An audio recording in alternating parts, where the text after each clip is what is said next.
APPSC కార్యాలయం నుంచి group 1 ప్రధాన పరీక్ష జవాబు పత్రాలను హైలాండ్ రిసార్ట్కు తరలించాలనే నిర్ణయం ఎవరిదని హైకోర్టు ప్రశ్నించింది.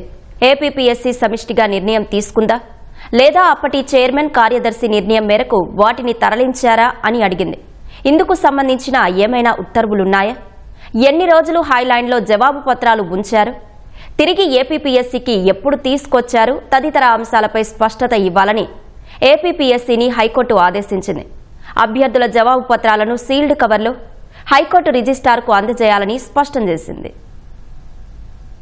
హైలాండ్లో మొదటిసారి గ్రూప్ 1 ప్రధాన పరీక్ష జవాబు పత్రాలు మూల్యాంకనం చేశారని, అందుకు భారీగా సొమ్ము ఖర్చు పెట్టారని అభ్యర్థులు చెప్తున్న నేపథ్యంలో చెల్లింపులేమైనా జరిగాయా, ఎందుకోసం బిల్లులు చెల్లించారు తదితర విషయాల్ని చెప్పాలని ఏపీపీఎస్సీ కార్యదర్శిని హైకోర్టు ఆదేశించింది. వివరాలు సమర్పించేందుకు ఏజీ దమ్మాలపాటి శ్రీనివాస్ సమయం కోరడంతో విచారణను ఈ నెల 11కు వాయిదా వేసింది. హైకోర్టు న్యాయమూర్తులు జస్టిస్ భట్టు దేవానంద్, జస్టిస్ హరిహరనాథ శర్మతో కూడిన ధర్మాసనం ఈ మేరకు ఉత్తర్వులు ఇచ్చింది. గ్రూప్ 1 ప్రధాన పరీక్ష జవాబు పత్రాల మాన్యువల్ మూల్యాంకనంలో అక్రమాలు చోటు చేసుకున్నాయన్న కారణంతో పరీక్షను రద్దు చేసి తాజాగా నిర్వహించాలని హైకోర్టు సింగిల్ జడ్జి 2024 మార్చి 13న కీలక తీర్పిచ్చింది. ఈ తీర్పును సవాల్ చేస్తూ ఏపీపీఎస్సీ ఉద్యోగాలు పొందినవారు, పొందనివారు ధర్మాసనం ముందు వేర్వేరుగా అప్పీళ్లు వేశారు. అప్పీళ్లపై తుది విచారణ చేపట్టిన ధర్మాసనం ఇటీవల తీర్పును రిజర్వ్ చేసింది. తీర్పు సిద్ధం చేసే క్రమంలో తలెత్తిన సందేహాల నివృత్తి కోసం అప్పీళ్లపై ధర్మాసనం సోమవారం విచారణ జరిపింది.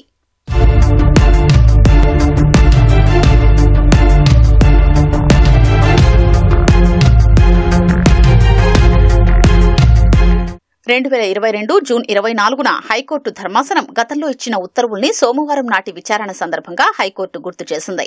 గ్రూప్ 1 ప్రధాన పరీక్షలో ఎంపికైన వారు షెడ్యూల్ ప్రకారం ఇంటర్వ్యూకు హాజరయ్యేందుకు ఎంపిక ప్రక్రియ కొనసాగించుకునేందుకు ఏపీపీఎస్సీకే ధర్మాసనం గతంలో అనుమతించింది.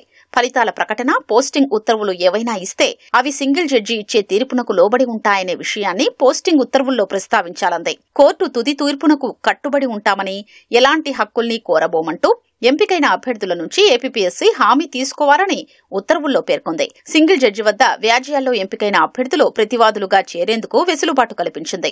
గ్రూప్ 1 ప్రధాన పరీక్షలో పాల్గొన్న అభ్యర్థులందరి జవాబు పత్రాల్ని ఏపీపీఎస్సీ భద్రపర్చాలని, డిజిటల్ మూల్యాంకనంలో ఇంటర్వ్యూకి అర్హత సాధించిన అభ్యర్థుల జవాబు పత్రాలతో పాటు మాన్యువల్ విధానంలో వారు సాధించిన మార్కుల వివరాల్ని సీల్డ్ కవర్లో రిజిస్ట్రార్ వద్ద ఏపీపీఎస్సీ ఉంచారని స్పష్టం చేసింది.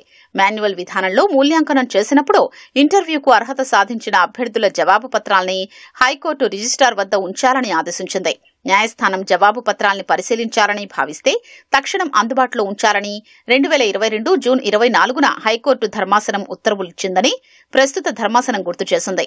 ఈ ఉత్తర్వులు ఏ మేరకు అమలు చేశారని ఏజీ దమ్మాలపాటి శ్రీనివాస్ ను ప్రశ్నించింది.